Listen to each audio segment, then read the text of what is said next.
Então, sejam bem-vindos à quinta palestra da nossa Feira de Profissão, produto final do nosso eixo Interáreas. Hoje nós temos um convidado muito especial, o doutor e professor, doutor Marcos Vinícius.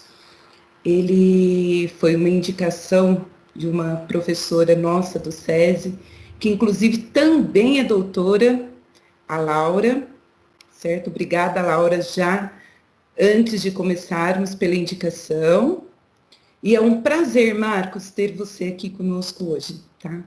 Temos, assim, uma gratidão eterna por disponibilizar um tempo para falar com os jovens de hoje, tá bom? Seja bem-vindo. Vida, com você. Seja bem-vindo, Marcos. É um prazer imenso tê-lo hoje aqui. Eu vou falar como que vai funcionar, certo? O nosso dia aí, essa manhã maravilhosa. Então, nós temos em torno de 1 hora e 15, normalmente, de palestra. E alguns alunos, a gente sempre tenta que eles sejam protagonistas de tudo isso, né? Então, alguns alunos estarão como apresentadores e mediadores dessa palestra. Então, o apresentador de hoje é o nosso aluno queridíssimo, o João, do 3º ano, e temos como mediadores os irmãos Marcos e João também, e o Robson e Pedro do 1º ano do médio. Certo? Então, João, é com você. Alô, estão ouvindo? Alto som? Sim. Tá. Bom dia, pessoal. Meu nome é João Silva e irei iniciar o 5º dia das nossas apresentações da Feira das Profissões. Em nome do 3º ano e de todo o ensino médio, gostaria de agradecer ao Marcos, nosso querido convidado de hoje, por estar participando desse projeto e por dividir seus conhecimentos e experiências conosco. E, antes de tudo, eu gostaria de contar para vocês quem é o Marcos. Bacharel licenciado em Física pela Universidade Estadual de Campinas, doutorou-se em Física pela Universidade Estadual de Campinas e fez pós-doutorado na Alemanha. Foi pesquisador visitante nos Estados Unidos, atualmente é professor da Universidade Estadual de Campinas. Tem experiência na área de Física, atuando principalmente nos seguintes temas: Física e Estatística fora do equilíbrio, Sistemas quânticos dissipativos, Métodos semiclássicos, Dinâmicas não lineares e Caos. Seja bem-vindo. Marcos, a palavra é sua. Oi, pessoal. Então, eu queria começar agradecendo o convite da Laura e estender também o convite que vocês fizeram para mim, né? Para mim é um grande prazer estar participando desse evento que vocês estão promovendo. Eu acho que os professores têm um papel fundamental nisso, né? E então eu reconheço na minha trajetória em vários pontos fundamentais em que professores foram ali essenciais para ajudar no rumo que eu tomei, né? Então eu acho que eventos como esse que os professores promovem, né, abrem portas para que os alunos possam tomar contato seja com profissionais de diversas áreas, ou seja, fazendo feiras de ciência ou feiras de qualquer outro tipo. Acho que são iniciativas muito, muito bacanas e que realmente ajudam a trajetória das pessoas, né? Então eu queria começar elogiando a iniciativa de vocês e para mim é um prazer participar desse evento. Então, pelo que eu entendi, a ideia é um pouco falar da minha trajetória, mas a gente está aqui também para discutir sobre ser físico, né? E acho que, em particular, ser físico no Brasil, né? Então, eu vou só falar um pouquinho, eu vou falar um pouco, uma parte das minhas informações pessoais antes de eu começar uma apresentaçãozinha. Então, eu sou jundiaense, sou natural de Jundiaí. Fui a primeira pessoa na minha família a fazer pós-graduação, né, fazer mestrado, doutorado. Eu fiz o ensino infantil, né, nas escolas municipais aqui da cidade de Jundiaí, depois o ensino fundamental, todo ele no SESI mesmo, que é onde vocês estão estudando. Eu estudei no SESI que fica no bairro da Ponte São João, aqui em Jundiaí, que eu acho que atualmente já foi desativado, né, com essa reorganização que o SESI fez aqui em Jundiaí. Então, eu acho que é importante dizer essas coisas, porque, às vezes, quando a gente vai ouvir um profissional de alguma área falar alguma coisa, e eu sei que tem muita mística em volta, às vezes, da profissão de físico, né? Fica parecendo que é alguém que saiu de um lugar talvez muito diferente daquele lugar que a gente saiu, né? Então, não é bem assim, né? As pessoas muitas vezes têm trajetórias muito parecidas com a gente, e eu acho que isso é uma forma de incentivar quem às vezes pensa em seguir trajetórias como a minha. Quer dizer, não depende de você ter nascido em algum lugar também super especial ou ter feito coisas também tão extraordinárias, né? Acho que o mito, às vezes esse mito às vezes da excepcionalidade, né? Da genialidade, às vezes pode atrapalhar um pouco nessas coisas, né? Então então vou começar falando sobre o que vocês me propuseram, né? Que é sobre ser físico, né? Como é ser um físico no Brasil. E eu acho que para isso, talvez a gente possa começar falando sobre para que física e por que física, né? Então eu vou compartilhar aqui uma apresentaçãozinha com vocês. E aí, vocês, por favor, abram o microfone para falar se vocês estão vendo aí. Só para eu ter certeza. Para mim apareceu. Tá certo. Então a apresentação tá aí, vocês devem estar vendo, certo? Sim. Então, quando a gente fala de profissão, né, e por que escolher essa ou aquela profissão, várias coisas vêm nessa discussão. Vocês devem estar fazendo esse exercício ao longo dessa feira, né? Por que essa profissão ou aquela profissão? Eu vou falar primeiro, talvez, da física em si, né? Por que física e para que física? Para daí a gente ver se vale a pena, de um certo ponto de vista, ser físico, né?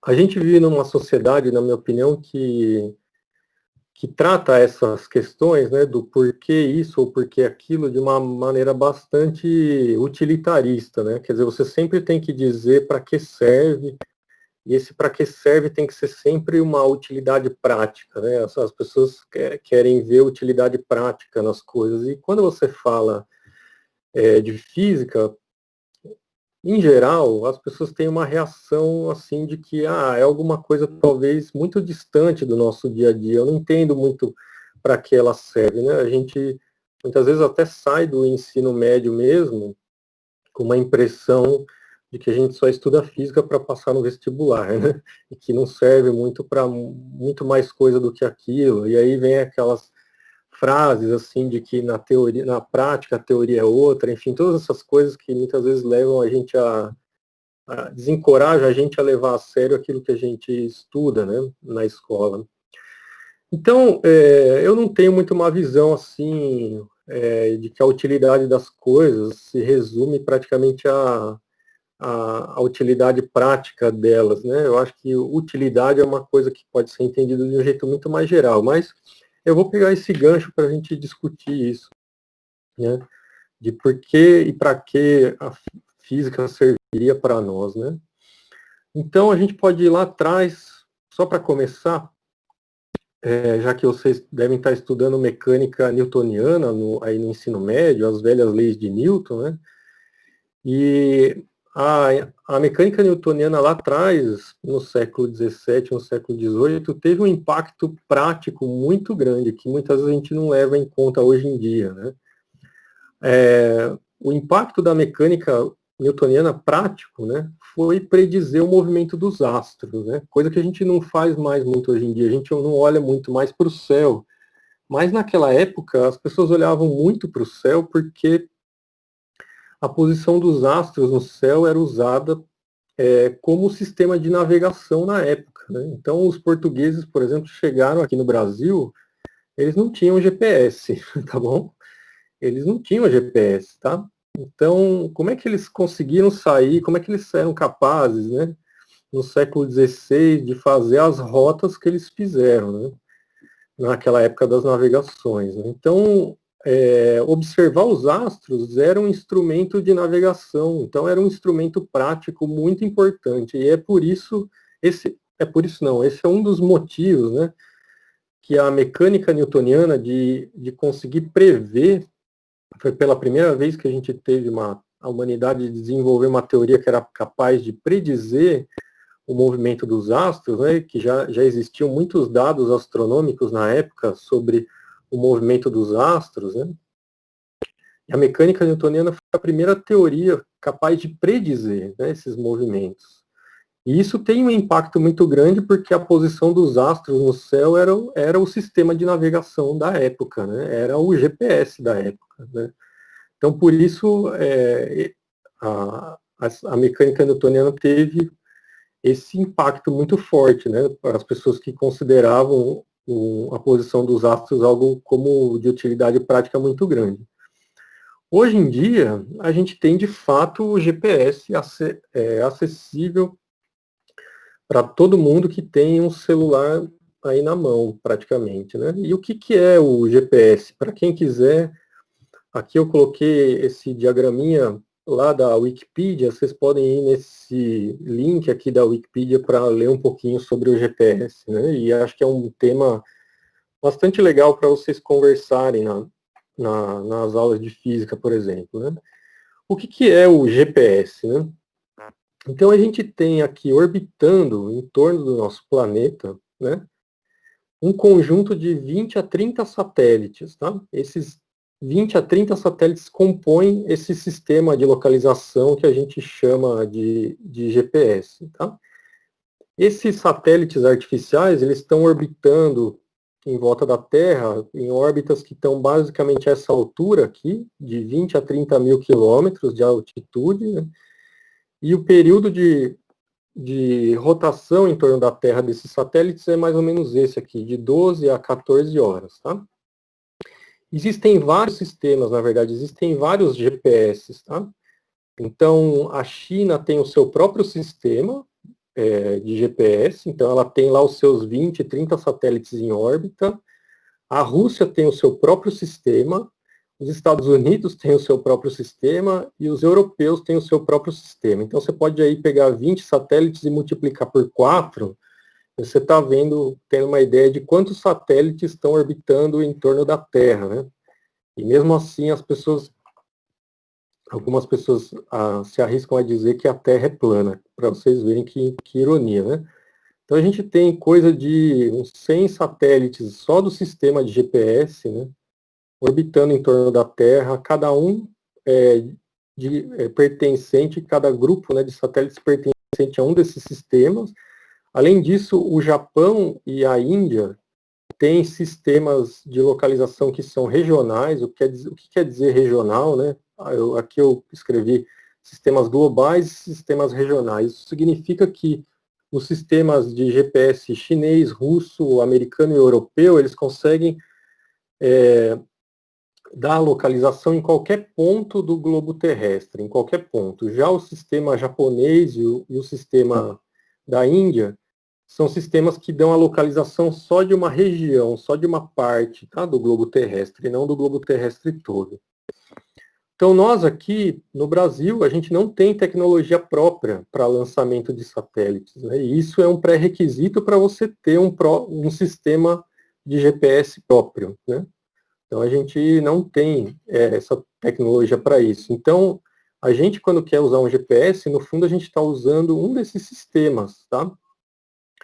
O chinês, o russo, o americano, o europeu, e, consequentemente, a gente paga para isso, né? Já que a gente está usando o sistema desenvolvido por outras pessoas.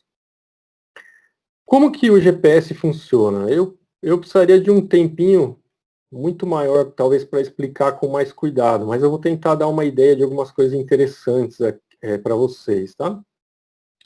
Então, a localização no globo terrestre, ela é feita, na verdade, com a ajuda, né, dos sinais de pelo menos 3 satélites. Então, desse conjunto de 20, a gente precisa de tantos satélites, 20 a 30, né, porque para você realmente determinar a localização de um ponto no globo terrestre, você precisa de pelo menos 3 satélites. Na verdade, você precisa de 4, mas... Então, para você poder cobrir o globo terrestre todo com pelo menos 3 ou 4 satélites ao mesmo tempo, né, você precisa aí de uns 20 satélites, de 20 a 30 satélites, né? E aí, quando você aciona o sistema de GPS do seu celular, por exemplo, no fundo você está mandando um sinal. Esse sinal ele se dá na forma de radiação eletromagnética, né, de luz, que viaja até um desses satélites, né, e que aciona os outros parceiros dele, satélites do mesmo sistema, e eles cruzam esses sinais, mais ou menos nesse sistema aqui de triangulação, como vocês estão vendo na figura, né, que ajuda a localizar, dar a localização num ponto no globo terrestre, tá? Então, esses sinais que são emitidos, né, que os satélites se conversam, né, entre si, esses sinais que são emitidos, eles contêm a informação da posição e do instante em que o sinal lá na Terra foi emitido, né, pedindo a localização. Esses satélites, quando eles conversam entre si, eles precisam saber da posição relativa entre eles, né? Então é preciso que a gente conheça, o sistema de GPS precisa ser projetado de maneira que as órbitas que os satélites descrevem em torno da Terra sejam muito bem conhecidas, tá? Conhecidas com muita precisão. Os satélites, eles têm relógios internos que precisam estar sincronizados. O que o GPS faz é converter intervalos de tempo em distâncias, tá? E essa conversão de tempo em distância se dá através da velocidade da luz, já que os sinais são percorridos, são sinais eletromagnéticos, né? Então eles percorrem as distâncias aqui do satélite até a Terra, basicamente com a velocidade da luz. Então, a gente precisa pegar a velocidade da luz e multiplicar pelos intervalos de tempo para obter as distâncias, né? Essa é a ideia, basicamente. Então, esses satélites têm que estar sincronizados com muita precisão, já que, no fundo, o que eles medem são intervalos de tempo, tá? E essa sincronização entre os satélites, ela já exige muita tecnologia, tá bom? Então, eu vou falar um pouquinho desses efeitos de conhecimento das órbitas dos satélites, da sincronização entre eles, e como isso tudo impacta na própria localização, né? Então, olha só que curioso, tá? Se os satélites não estiverem muito bem sincronizados, quer dizer, se os relógios deles, né, não estiverem fazendo o tic-tac com os mesmos compassos, né, vamos dizer assim, a gente pode ter erros, né, da predição da distância, da predição da localização, erros enormes, tá? Então, olha só, se você tiver um erro de 1 milésimo de segundo, né, de sincronização, se você pegar esse milésimo de segundo e multiplicar pela velocidade da luz, você vai ver que isso gera um erro de distância de 300 metros, né?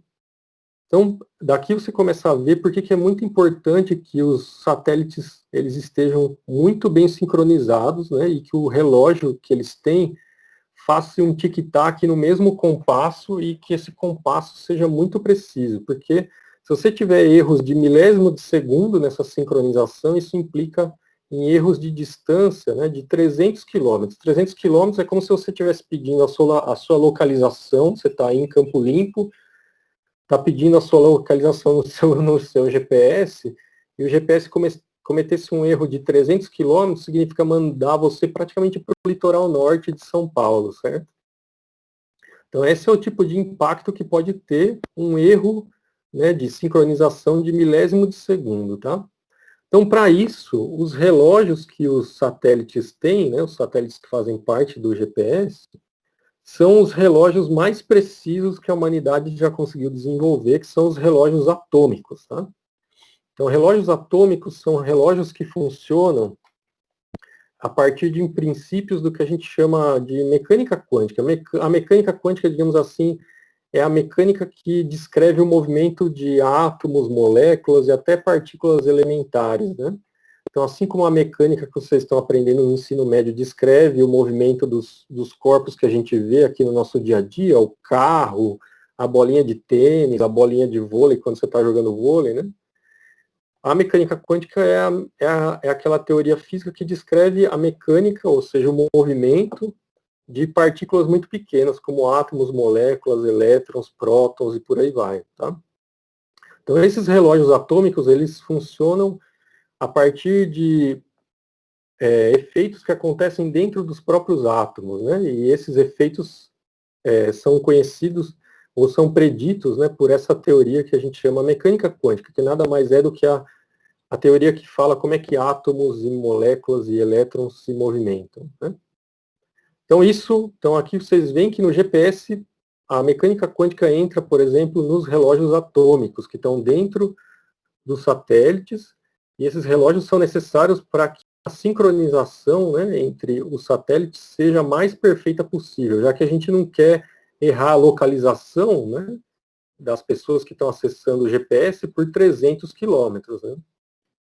Bom, além disso, quando esses sinais dos satélites são enviados para a Terra, existem efeitos relativísticos também envolvidos, né?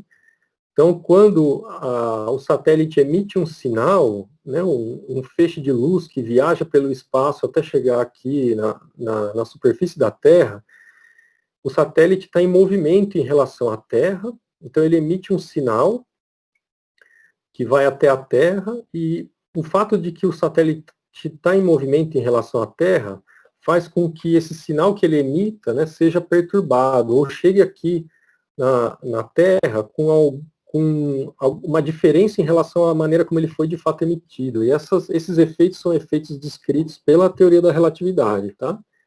Então, se a gente não leva em conta esses efeitos, só para vocês terem uma ideia aqui, se a gente não leva em conta esses efeitos da teoria da relatividade, a gente erraria, né, nos intervalos de tempo em 38 microsegundos. Tá?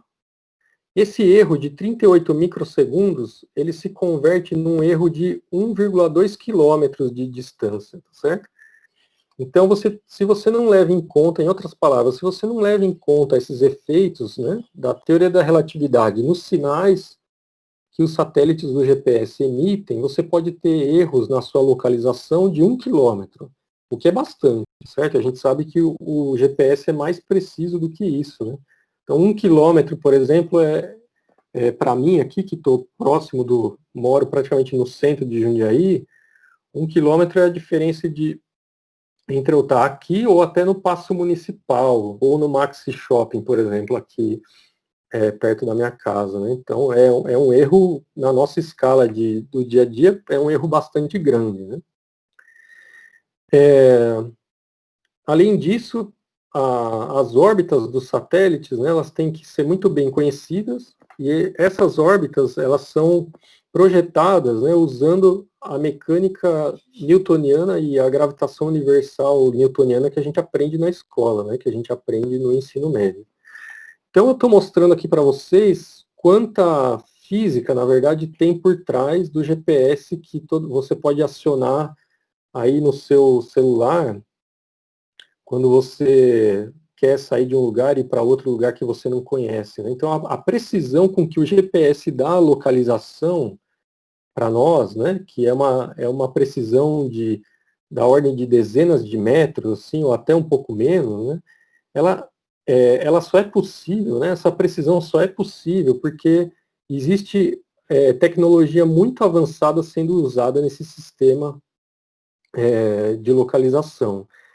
Seja porque é uma tecnologia usada para projetar com muita precisão as órbitas dos satélites em torno da Terra, seja porque é uma tecnologia usada para projetar os relógios que os satélites usam, ou até para corrigir os sinais que os satélites emitem de acordo com as teorias físicas que a gente tem mais avançadas, né?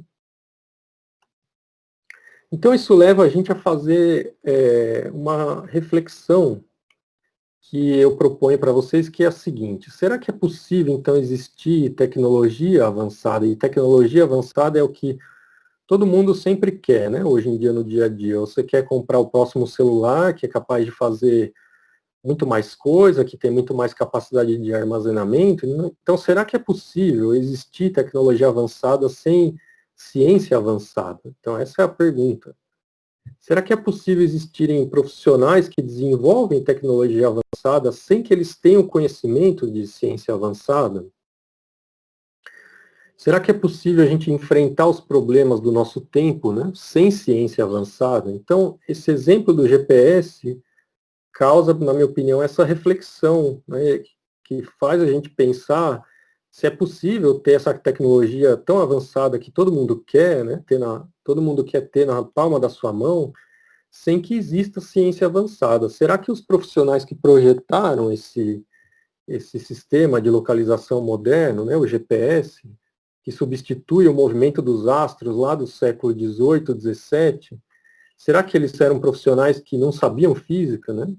Eu acho que não, né?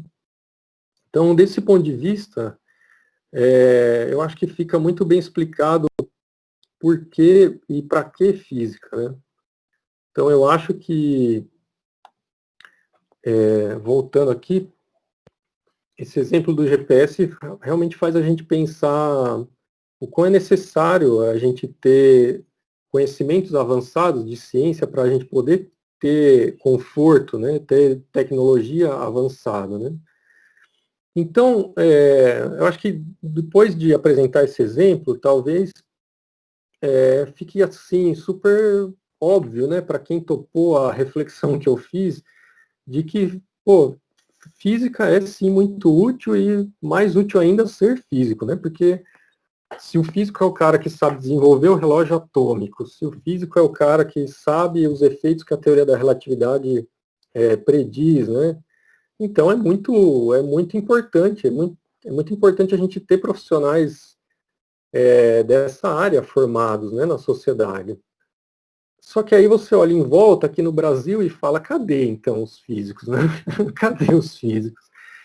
E se você fala que você vai fazer física, em geral as pessoas falam assim, nossa, mas você vai fazer o quê depois? Você vai dar aula, né?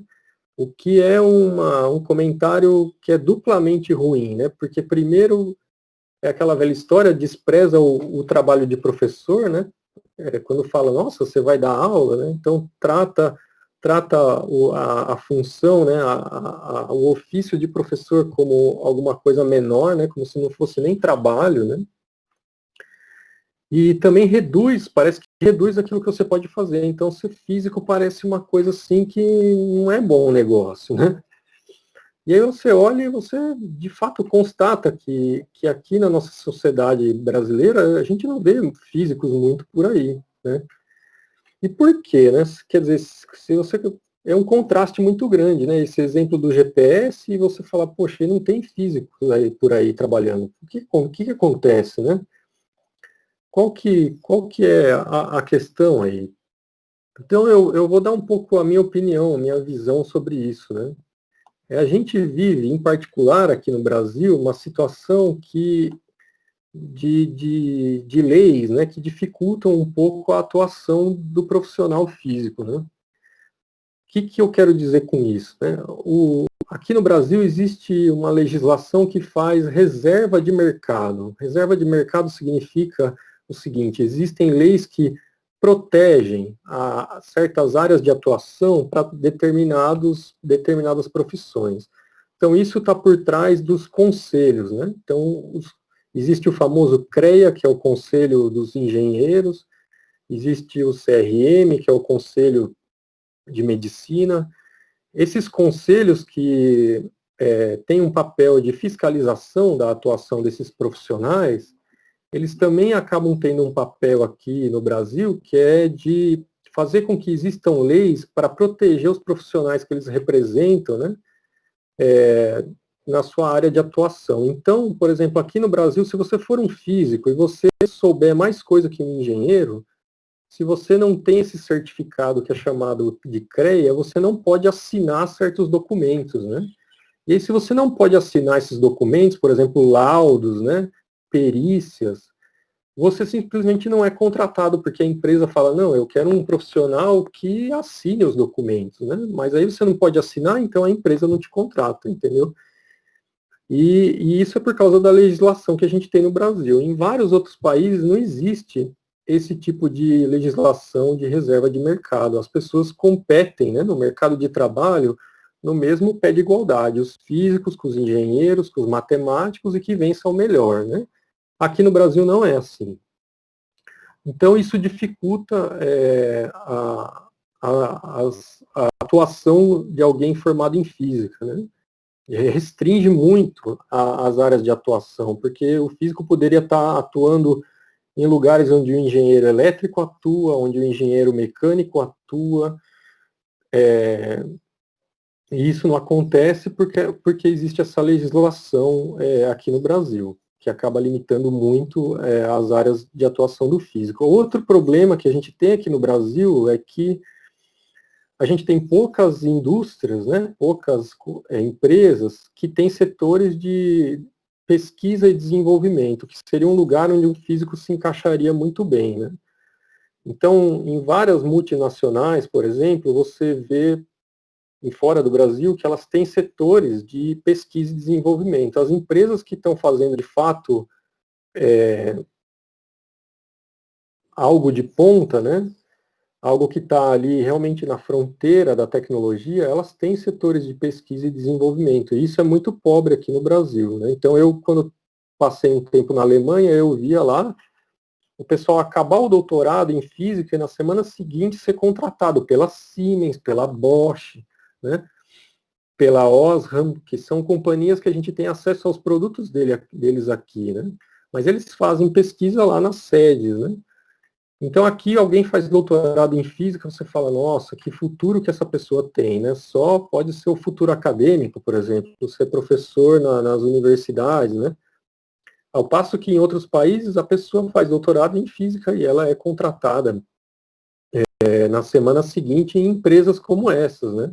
Que a gente não vê aqui no Brasil contratando físicos, por exemplo, né? Então, esse é um pouco do problema, né? Então, porque a gente vive nessa realidade, né? Eu acho que as universidades em si, ou a comunidade de física em si, tem tentado buscar alternativas, né? Então, na Unicamp mesmo, se vocês pesquisarem, né, lá onde eu trabalho, vocês vão ver que a própria graduação em física, ela tem várias modalidades, e essas modalidades foram pensadas até permitir, para tentar inserir os físicos um pouco mais no mercado de trabalho brasileiro. Então, a graduação em física lá na Unicamp, além de ter o bacharelado comum e a licenciatura, né, para quem quer ser professor no ensino médio ou no ensino fundamental, também tem modalidades de física biomédica e física médica, né? Então, a área médica é uma área que tem usado muito, cada vez mais, né, aparelhos de tecnologia muito avançada. Então, tomografia, aparelhos de ressonância magnética. Então, existe uma aparelhagem hoje na área médica que requer cada vez mais pessoas que tenham conhecimento de física, e por isso lá na Unicamp tem essas duas modalidades, né, de física médica e física biomédica, que as pessoas podem escolher. Além disso, outras universidades, não só a Unicamp, estão tentando, vamos dizer assim, curto-circuitar esse problema da legislação, né, das reservas de mercado que, por exemplo, as engenharias fazem, né, e criaram um curso de engenharia física. Então, na Universidade Federal de São Carlos já existe esse curso há mais tempo, e agora na Unicamp existe também o curso de engenharia física, né? Então, o curso de engenharia física basicamente é a tentativa de formar um físico que faz algumas disciplinas que os engenheiros também fazem, né? E aí, respeitando os requisitos que os conselhos de engenharia pedem, né, para que a pessoa possa ser formada em engenharia, esse curso foi pensado, e aí você tem basicamente uma pessoa que tem formação muito forte em física e que pode reivindicar um registro, né, no Conselho Regional de Engenharia, quer dizer, pode ter um CREA e, portanto, pode assinar os famosos laudos, aí, perícias, etc., né, quer dizer, tem de fato o título de engenheiro, mas é um engenheiro que tem uma formação em física muito mais contundente do que as outras engenharias. Então, essa foi uma tentativa da comunidade de física de lidar com essa realidade que a gente tem, né, de que o físico tem uma área de atuação muito restrita, mais pela legislação que a gente tem aqui no Brasil, ou pela cultura, né, que a gente tem aqui no Brasil, do que pela capacidade que esse profissional de fato tem de atuação, né. Então essa acho que uma questão que é bastante relevante quando vocês forem pensar aí nas profissões, né? A própria profissão de físico vem se diversificando dentro das universidades mesmo, porque as universidades, as comunidades de físicos dentro das universidades estão tentando achar maneiras, né, de inserir o profissional de física cada vez mais no mercado de trabalho brasileiro, né? Mas a gente tem problemas que são estruturais, como eu falei, né? Problemas estruturais como de legislação e realmente de mercado, né? De você ter setores de pesquisa e desenvolvimento muito escassos, né, aqui no Brasil. As empresas aqui no Brasil ainda não se atentarem da importância que é você investir em pesquisa, né? É um investimento a longo prazo, o retorno não é imediato, mas ele é importante, né? Então, eu acho que com isso eu encerro essa parte da minha fala, que eu queria falar mais da profissão em si. Eu vou falar da minha trajetória, né? Eu não fui por esse caminho, né? Eu sou um físico que acabou ficando na área acadêmica, né? Então, como eu falei para vocês, eu estudei no SESI, no ensino fundamental, né? Depois eu fiz no ensino médio eu fiz ensino técnico, tá? Então eu estudei numa ET, né? Numa escola técnica estadual, que é a Vasco Venchiaruti, aqui em Jundiaí. Eu estudei processamento de dados lá, sou técnico, sou formado lá como técnico em processamento de dados, né, basicamente um técnico em programação. E quando eu estava lá no ensino médio, eu tive um professor de matemática que foi sensacional. Ele, por iniciativa própria, né, meio que juntou alguns alunos para quem ele dava aula lá, e inscreveu a gente num curso que o Instituto de Matemática fornecia, o Instituto de Matemática da Unicamp fornecia na época, né, que era um curso de matemática para estudantes de ensino médio, que era feito aos sábados, né, e esse curso era mantido por um grupo de professores lá do Instituto de Matemática da Unicamp, que tinham um laboratório de ensino em matemática, né? E eles eram professores, por exemplo, que estavam por trás da Olimpíada de Matemática e tal, e eles tinham esse curso que eles davam aos sábados lá. Então a gente se inscreveu, teve um processo seletivo e eu acabei indo, sendo aceito, né? E fiz esse curso aos sábados quando eu estava no segundo ano do ensino médio, né? E eu não era um cara não de querer fazer Olimpíada de Matemática, Olimpíada de Física, não curtia isso não, sabe? Não era uma coisa que me atraía. Mas esse curso que eu fui fazer lá foi sensacional. A gente tinha aula a manhã toda, das 8 ao meio-dia, com professores lá do Instituto de Matemática da Unicamp. Cada sábado era um professor diferente, que falava de um assunto diferente, né? E aquilo lá, aquele tempo ali, despertou meu interesse para várias coisas, sabe? As ideias que foram discutidas lá foram ideias muito legais e que me incentivaram muito, sabe? Me atraíram muito, e aí eu comecei a me interessar pelo curso de matemática aplicada que existe na Unicamp, né? Porque ele tem um viés computacional lá, e como eu estava fazendo técnica em programação, eu falei, poxa, olha que legal, acho que é uma coisa que dá para juntar as coisas, né? Mas aí eu fui fazer cursinho depois já que eu estava fazendo ensino técnico, né, o meu quarto ano era um ano de estágio, e aí enquanto eu fazia estágio, eu fui fazer cursinho, e aí eu tinha tido aula de física no ensino médio só no primeiro ano, né? Depois eu não tive mais. E aí eu fui ter aula de física de novo no cursinho, e aí lá, de fato, é que a coisa me balançou. E aí quando eu fui me inscrever no vestibular, eu me inscrevi só para física, né? E eu queria muito entrar na Unicamp, porque lá na Unicamp, a gente, quem vai fazer matemática e quem vai fazer física entra junto, né? E passa um ano e meio fazendo as mesmas disciplinas e depois você escolhe, né? Então eu pensei comigo, poxa, é uma oportunidade para eu ver se eu realmente quero fazer física ou eu vou para esse curso de matemática aplicada e computacional que eu tinha pensado antes, né? Então minha trajetória foi essa, assim, até chegar lá na Unicamp, aí eu acabei optando pela física mesmo lá, fiz a graduação toda lá, e depois quis seguir essa carreira de pesquisador, né? Infelizmente, a carreira de pesquisador aqui no Brasil acaba ficando muito restrita ao meio acadêmico, né? Às universidades. Você pode ser pesquisador fora da universidade, né? E em alguns lugares aqui no Brasil, de fato, eu tenho amigos físicos, por exemplo, contratados pela Petrobras, por exemplo. Na Petrobras tem setores de pesquisa e desenvolvimento de gente que estuda geofísica, já que eles querem furar os poços lá e extrair petróleo, né? Então eu tenho amigos, colegas meus da época de doutorado que foram contratados pela Petrobras, por exemplo, né?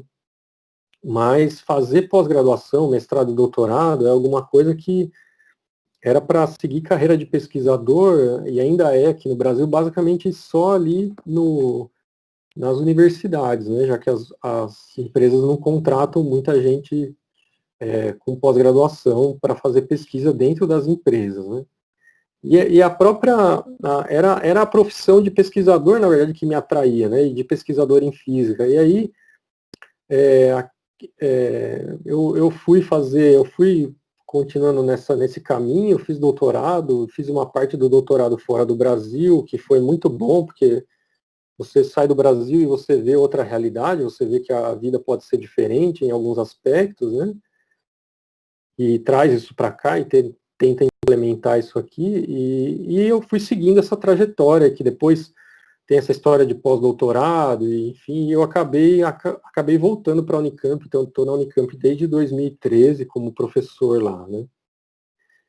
E aí acho que a gente pode voltar no começo da minha apresentação, que era essa questão de física para quê, porque vocês podem pensar, poxa, mas se a realidade aqui no Brasil é tão difícil, né, por que você acabou escolhendo ficar nessa profissão, né?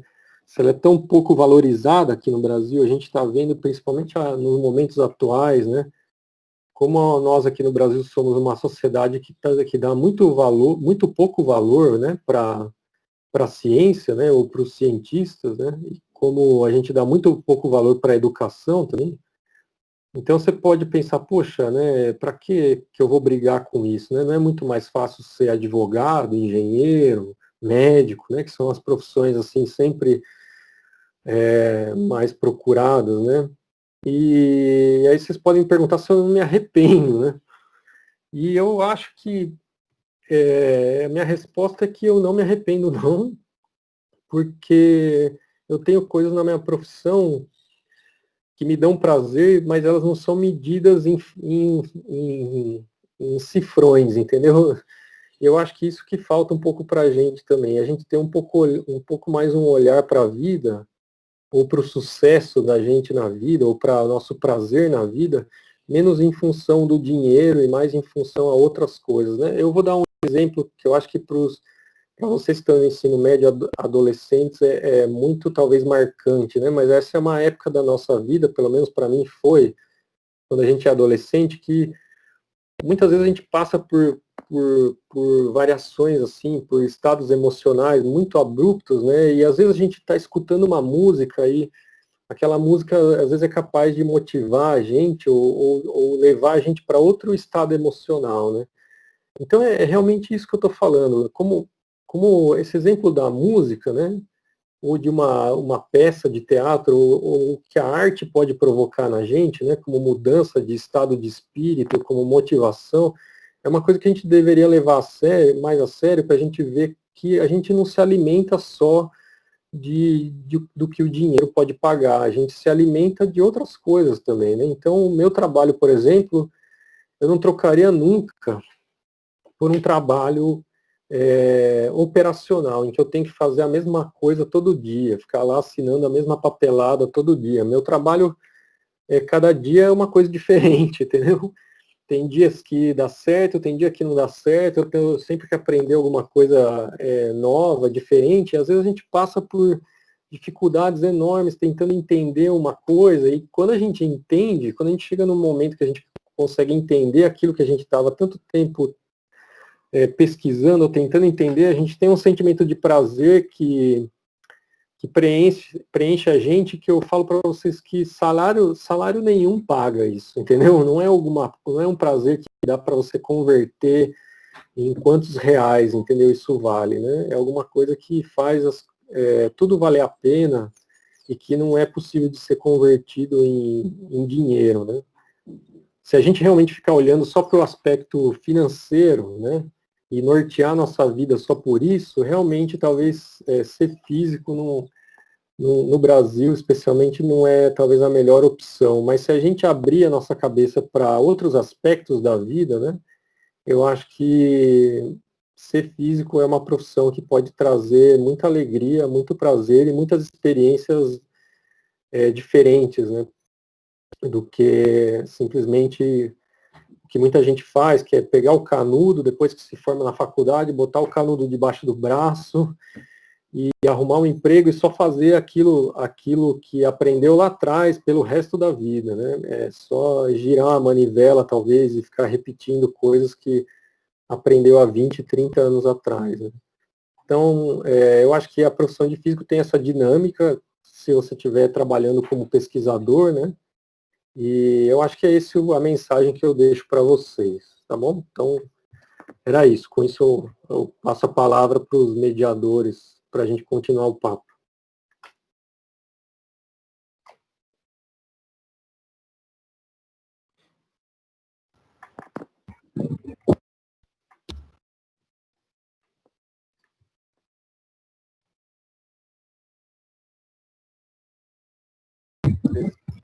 Pedro, gostaria de começar.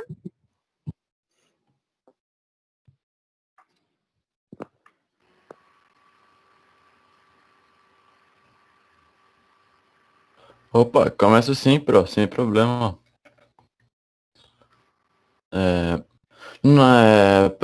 Prazer, bom dia também. Nós sabemos que o desenvolvimento científico é extremamente importante e isso não é de hoje. Porém, o desenvolvimento ele está sujeito a fatores externos, tal como a política. Então, eu gostaria de saber se um governo com uma política negacionista interfere diretamente no desenvolvimento científico. A resposta é bem direta, sim, né? Totalmente, né? Porque por vários motivos, né? Quando um governo é negacionista, né? Ele está causando vários problemas. Então, isso é alguma coisa que a gente precisa notar, né? Primeiro porque, como governo eleito, né, quer dizer, pessoas que foram de fato eleitas, o que eles falam tem impacto naquelas pessoas que elegeram, né, aquele governo. Então, quando um governo fala alguma coisa, ele tem impacto, né, ele acaba formando opinião.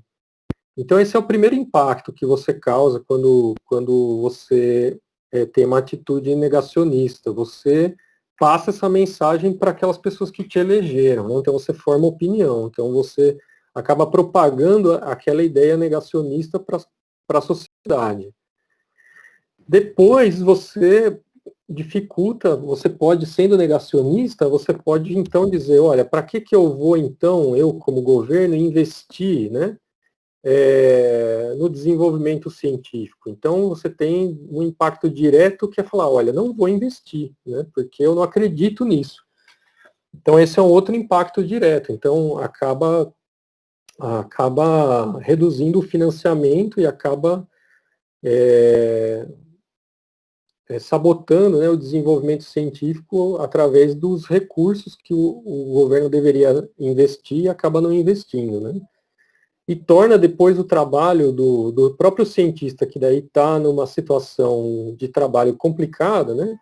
Torna para ele mais difícil ainda conseguir convencer as pessoas da sociedade de que o que ele faz é importante, porque aquelas pessoas já estão sendo convencidas pelo governo de que aquilo não tem serventia, né? Então, de fato, um governo negacionista tem múltiplos, causa múltiplos problemas, né? Ele acaba causando problema no financiamento da ciência. Se vocês olharem fora do Brasil, o investimento em ciência é majoritariamente feito com dinheiro público, né, não com dinheiro privado, mesmo em países onde a gente ouve falar que a ciência o investimento em ciência é feito muito pesadamente pelo setor privado, ainda assim o setor público investe. Olha, por exemplo, né, eu acho que a maior estatal que existe no mundo é o exército norte-americano, né, o exército americano. As pessoas muitas vezes não acham, né? Os Estados Unidos é um país super capitalista, não tem lá estatais, né? Tem sim, o exército americano talvez seja a maior estatal do planeta, né? O exército americano é bancado com dinheiro do contribuinte americano, né? E o exército americano financia muita pesquisa científica nos Estados Unidos. Eu tenho diversos colegas que eu conheço que têm projetos de pesquisa financiados com dinheiro do exército americano. Então o dinheiro do contribuinte americano, norte-americano, que vai para o exército americano, em parte vai também para financiar a pesquisa, né? Agora, eu vou aproveitar essa sua pergunta, né, e dizer que a gente aqui no Brasil tem diversos tipos de negacionismo, né, porque a gente tem pouco investimento em ciência avançada, né, em ciência básica também aqui no Brasil. Não é de hoje, não é com esse governo que está atualmente aí que o problema vem. São de vários governos anteriores a esse e que se pareciam até menos negacionistas do que esses, tá? Então, é preciso que a gente atente para o fato de que tem governos que muitas vezes não se declaram negacionistas, né? Mas nas atitudes, né, que não aparecem muito, são às vezes tão nocivos quanto governos negacionistas. Então é importante a gente ter o olho bem aberto para isso, tá?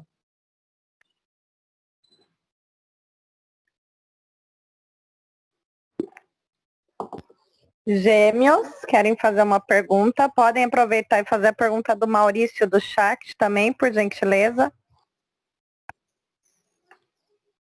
Sim, só fazer uma pergunta, mandar uma pergunta sobre a teoria das cordas, se ela é hoje a teoria que mais nos aproximaria da teoria da relatividade, da mecânica quântica, e também seria como se fosse uma teoria de estudo do Stephen Hawking, né? E aproveitando que já é um estudo, né, qual é a teoria mais, o estudo da física que você mais gostou, a melhor parte da física, na sua opinião?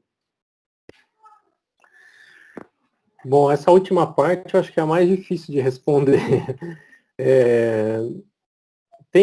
A diversidade de coisas assim é muito grande, né? Então tem muitas coisas legais, assim, tem muitas coisas legais mesmo. Eu vou dar aqui só uma dica, tá? Quem quiser anotar, tem um livrinho de divulgação científica só para falar de uma coisa que às vezes não é tão famosa quanto a teoria da relatividade ou teoria de cordas, essas coisas assim, né?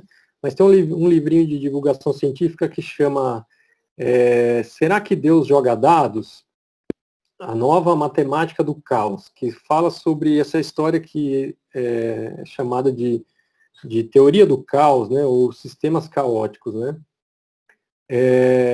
Essa história de sistemas caóticos, que é um assunto que eu trabalho, né, na verdade tem a ver com uma pergunta muito básica para nós, que é o que significa aleatoriedade, né? O que significa que alguma coisa é aleatória? A gente fala isso tão corriqueiramente no nosso dia a dia, mas se eu perguntar para vocês aí, dá uma definição para mim de aleatório, né? O que vocês falariam, né? Quase sempre as pessoas vão definir aleatório como sendo a negação daquilo que é regular, né? Então, por exemplo, o movimento do Sol, né, é regular, é periódico, é aquilo que acontece do mesmo jeito todo dia, e aleatório seria o oposto disso, né? Mas quando a gente define uma coisa por oposição, quase sempre isso está querendo dizer para nós que a gente não entende direito aquela coisa, né? Então, caos tem a ver com isso, sim, de entender o que é, no fundo, a aleatoriedade, né? Alguma coisa ser aleatória. E, para surpresa, talvez, de muita gente, né?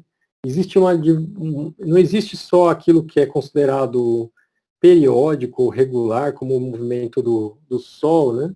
Que a gente vê aqui a partir da Terra, como se fosse o movimento do Sol periódico, quando no fundo é o movimento da Terra, né? Não existe só esse movimento periódico e o extremo oposto dele, que seria o aleatório. Existe uma série de coisas no meio do caminho, né? Então, não sei se vocês conhecem aquele jogo de quermesse, é um joguinho de quermesse da minha infância, que você tem um plano inclinado, né, aproveitando aí do ensino médio, você tem um plano inclinado, né, uma tábua cheia de prego, né? E você solta uma esferinha, como se fosse uma bolinha de gude, de aço, né? E essa bolinha de gude, ela vai batendo, ela vai caindo, né? Porque a tábua está inclinada, e ela vai colidindo com os pregos ali. E a brincadeira é você apostar em que casinha a bola vai cair lá embaixo, né?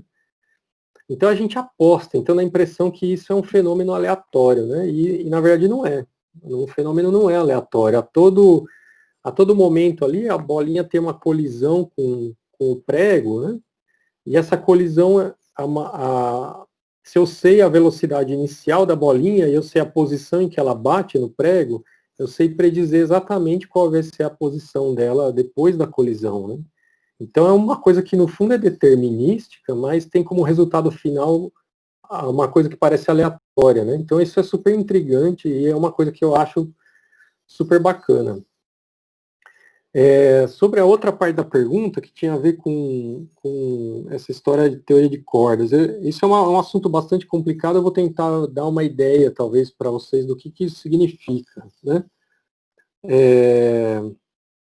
Existe atualmente na física ainda um problema a ser resolvido, digamos assim, que é como conciliar a mecânica quântica, que é essa mecânica que descreve o movimento de átomos, moléculas, elétrons, tal, com a teoria da relatividade, né? Em particular com aquilo que a gente chama de teoria da relatividade geral, que foi a teoria que o Einstein fez para descrever a gravidade, né? É a teoria que, na verdade, superou a teoria newtoniana da gravitação, né? Então, essas duas teorias, elas têm problemas para serem compatíveis, né? E a gente teve agora, recentemente, agora eu vou talvez mas acho que até vale a pena falar disso agora, né? A gente teve o Prêmio Nobel de Física, que acabou de ser dado essa semana para o pessoal que pesquisa buracos negros, né? E no ano passado, no ano retrasado, agora minha memória vai falhar, a gente teve o Prêmio Nobel sendo dado para o pessoal que detetou as ondas gravitacionais, né? Então essa é a fronteira do que existe hoje de pesquisa, né? Para tentar conciliar essas duas teorias, né? A teoria da relatividade geral, que seria a teoria a respeito da gravidade, que é a mais recente que a gente tem até hoje, apesar dela já ser antiga, e a mecânica quântica, né? Então, a teoria de cordas é uma teoria que vai nesse sentido, ela tenta unificar essas duas teorias que a gente tem na física, tá? Mas isso ainda não está resolvido, parece que tem outras coisas ainda para serem... Eu não sou um especialista dessa área, né? Então o que eu sei que eu posso falar para vocês é que essa teoria de cordas não parece que resolveu todos os problemas que se pretendia resolver, então ela ainda não é a palavra final, tá?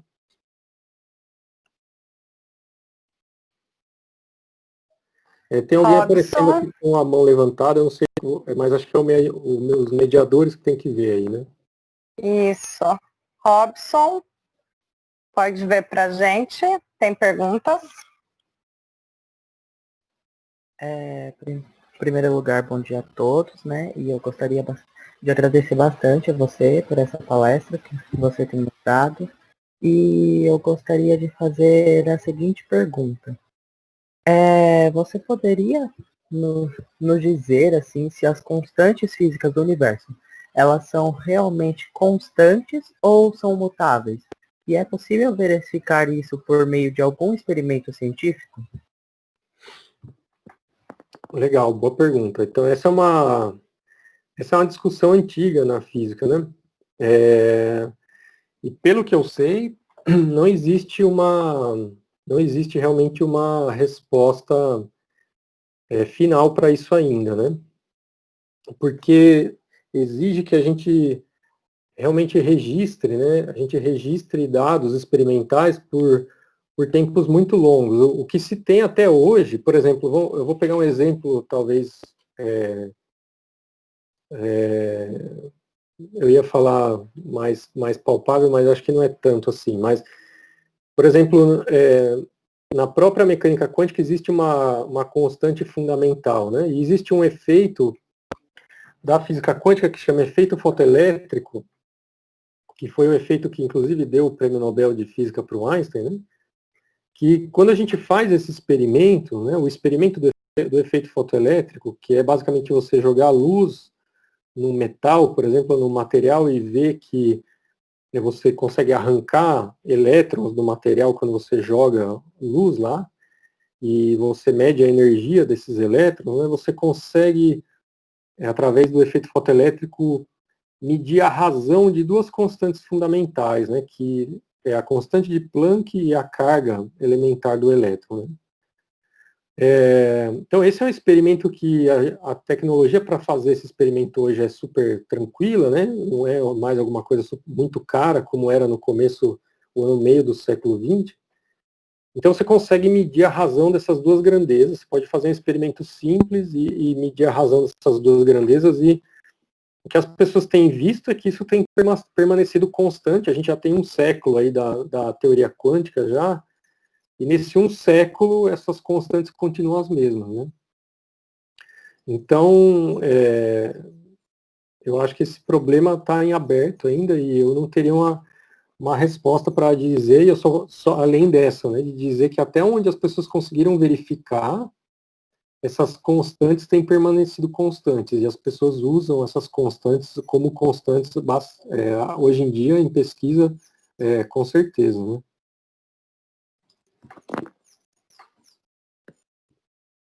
Tinha outra parte da pergunta que eu esqueci, talvez, ou não? Ou era isso mesmo? Era isso mesmo. Tá bom. Gente, posso falar? Tem mais coisa, Vira? Eu posso falar? Pode falar, eu ia só perguntar se o Thales tinha alguma pergunta, porque ele levantou a mão, mas às vezes a gente clica sem querer também, né, Thales? Você tem alguma pergunta? Eu queria perguntar sobre aquele soco de bolinha que o professor tinha na quermesse lá, Uhum. se é aquele soco que a bolinha batia mais na outra. Se eu entendi direito, você está perguntando se quando bate uma bolinha na outra, é isso? É. Então, esse jogo de quermesse que eu estou falando, você joga uma bolinha de cada vez, né?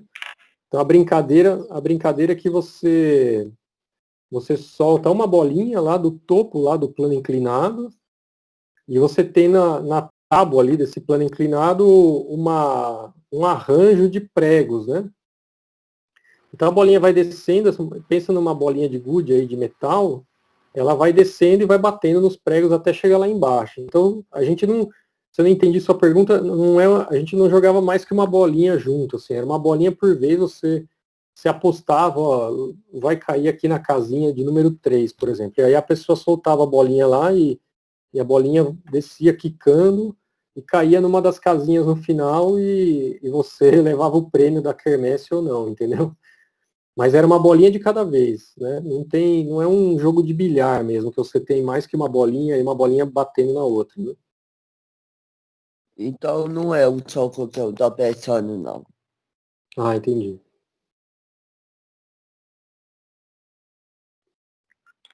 Vanessa, pode fazer a pergunta. Posso falar?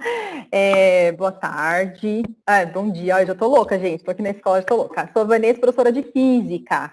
Oi, prazer. Acompanhei, só não estava no comecinho, os 5 primeiros minutos, mas eu já acompanhei a partir daí, gostei muito. Fiquei pensando, até conversei com uma professora que estava aqui, falei assim, meu sonho é ser ele, porque assim, ele tem uma calma para falar, né? Assim, uma serenidade que eu precisava. Então, gostei muito, você explicou com tranquilidade, né? Calma, isso aí os alunos conseguiram entender. E eu acredito que eles gostaram muito pelas perguntas que eles fizeram. E eu gostei muito também. Queria só perguntar uma coisa, porque você como cientista, você já até falou nesse problema que a gente tem da nossa sociedade mesmo não aceitar, não é que não aceita, não valorizar talvez, né? E a gente teve aqueles problemas das universidades públicas, o ano passado, acho que o outro ano, né, que as pessoas... E eu acho que cortou aqui para mim, vocês estão ouvindo ela ou não? Não, travou para mim também. Não. Voltei. Voltei. Você na posição de cientista, o que você acha que falta? Não vamos nem pensar em governo agora, né, em falar de tudo que você já respondeu, mas o que falta para a sociedade acreditar mais no cientista? Você acha que há uma divulgação efetiva nas universidades? Porque a impressão que a gente tem é que falta, falta um pouco o falar com o leigo. Parece que as pessoas elas não acreditam mais no cientista. A gente chegou num ponto agora que as pessoas acabam não acreditando muito no que o cientista fala, ou quando ele fala com a sociedade. Você nessa posição aí, o que você acha que falta? Eu acho que esse é um problema que tem que ser enfrentado por várias frentes, né? Porque é um problema que tem vários aspectos, né?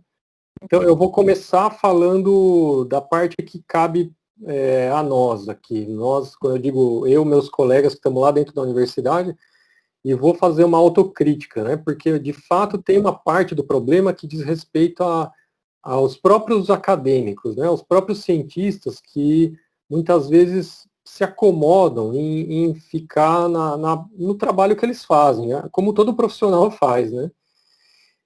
Eu acho que esses momentos atuais estão realmente fazendo as pessoas repensarem nisso, e dá para ver um movimento agora nas universidades muito maior de tentar falar com a sociedade, porque está muito claro agora, né, de que a gente precisa do apoio da sociedade, e está muito claro como, de fato, a universidade mesmo negligenciou essa comunicação com a sociedade. Então, existe uma parte do problema que eu, de fato, admito que é um problema dos cientistas mesmo, as pessoas que estão dentro da universidade, saírem mais da universidade e irem mais à procura das pessoas, né? Porque, no fundo, somos nós que estamos sofrendo, que estamos precisando da ajuda. Então, eu acho que é muito... Não dá para você ficar lá quieto, né, encastelado na sua universidade, esperando que as pessoas venham até você, né? E muitas vezes algumas pessoas têm essa postura, né?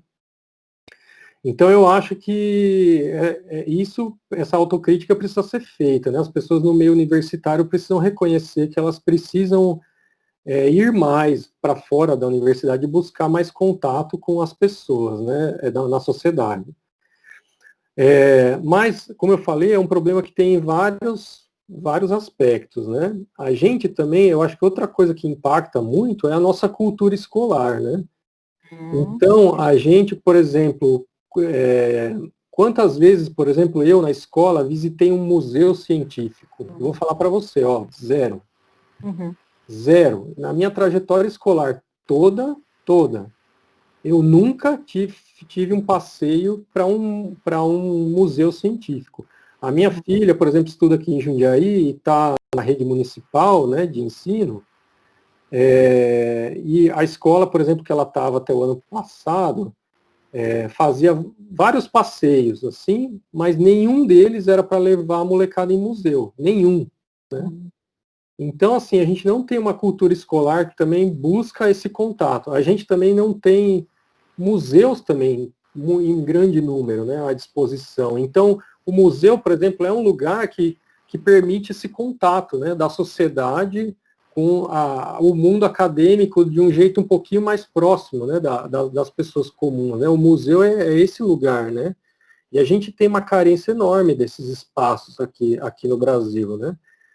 Então, eu vejo que tem todos esses aspectos, né? Eu acho que a própria vivência do professor, o professor que está dentro de uma escola, é permitido a ele poder fazer essas atividades extracurriculares, né? A escola tem isso como prioridade, né? Tem espaço para poder falar daquele assunto que está sendo abordado, mas um pouco fora do currículo, né? Poder criar situações em que os alunos vão ver que aquilo que eles estão vendo em sala de aula se aplica no mundo real, né, que eles vivem, né? Então, eu acho que isso pode acontecer num evento como esse, em que eu da universidade estou aqui conversando com vocês, né? Uhum. Então esse momento que a gente está tendo, por exemplo, eu vejo como esse momento em que a gente tenta realmente preencher essa lacuna, né? A universidade se aproximar da escola, a escola se aproximar da universidade e a gente poder criar esses espaços, né? Então, assim, a gente tem toda essa problemática para a gente resolver, né? Para poder fazer com que a sociedade tenha uma percepção melhor, né? Do que um cientista faz e por que aquilo é importante, né? Enquanto a gente não conseguir romper algumas barreiras como essas, eu acho que fica difícil mesmo. Uma das coisas legais que a Unicamp faz, que é a Unicamp de portas abertas, né? Uhum. É um pouco direcionado para o terceiro ano do médio, mas na escola a gente sempre fez as excursões convidando o primeiro e o segundo. E no Instituto de Física mesmo, sempre é muito legal visitar, né? Porque está tudo aberto, o pessoal explica bem o que está acontecendo, os experimentos. Isso é uma coisa legal, porque esse gosto pela ciência é uma coisa que tem que vir lá de baixo, né? Então, esse deslumbre da ciência, ela tem que começar de cedo, né? Para o aluno continuar e gostar, e continuar gostando, né? Mas obrigada, Marcos, gostei muito. Olha, só para complementar, eu acho que no segundo semestre, um ano atrás, está fazendo um ano agora, né? Um ano atrás, no segundo semestre do ano passado, eu estava dando uma disciplina do final do terceiro ano do bacharelado em física, que chama Eletromagnetismo 2. É meio que um bicho-papão, assim. A gente estuda, por exemplo, a gente vai lá ver com mais detalhe coisas que a gente vê em ótica geométrica e no ensino médio, né? Por que tem reflexão total, aquelas coisas, será que a reflexão é total mesmo? E aí, eu propus para os alunos para a gente fazer no fim do curso, né, que eles se reunissem em grupos e cada um escolhesse um tema, cada grupo escolhesse um tema relacionado aos assuntos da disciplina, para a gente fazer um panfleto. Olha. E a gente saiu na rua para entregar o panfleto. Então a gente foi fazer uma panfletagem científica. A gente foi lá, a gente conseguiu o transporte da universidade para levar a gente da Unicamp até o centro de Barão Geraldo, não conseguimos ir até o centro de Campinas. E aí a molecada realmente saiu na rua e para panfletar mesmo, entregar um panfleto. E aí tinha coisas assim, olha, por que o arco-íris é assim? Ou o que é ressonância? O que é ressonância magnética, né? E tentar botar no panfleto ali, em termos assim, acessíveis, né, para uma pessoa que não tem treinamento matemático, né?